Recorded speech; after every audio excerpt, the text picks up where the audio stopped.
Hindi makapaniwala si San Miguel Beer Center Junmar Fajardo na makukuha nito ang ikapitong MVP award sa Philippine Basketball Association. Ikinwento ni Fajardo ang pinagdaanan nitong aberya sa nakalipas na komperensya noong 2022 to 2023 season. Matatandang ilang beses itong hindi nakapaglaro sa Commissioner's Cup matapos sumailalim sa laryngeal fracture procedure na nakuha nito sa laban ng SMB at Rain or Shine noong Oktubre ng nakaraang taon. Nakabalik ito sa paglalaro sa playoff subalit natalo ang Beermen sa semis kontra sa Bay Area. Noong Marso nagtamo naman si Fajardo ng MCL medial collateral ligament injury sa kaliwang tuhod sa laro ng San Miguel sa East Asia Super League Champions Week.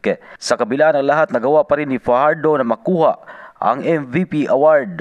Nais ni Fajardo na ialay ang kanyang tagumpay, pangunahin na sa kanyang pamilya, lalo na sa kanyang namatay na ina. Si Fajardo pa lamang ang player na nanalo ng 7 MVP titles sa liga. Tanging 4 na MVP awards lamang ang nakuha ni na PBA legend Ramon Fernandez at Alvin Patrimonio. Yan ang Balitang Sports. Ito si Ray Tampos para sa Radyo Alternatibo Balita Nationwide.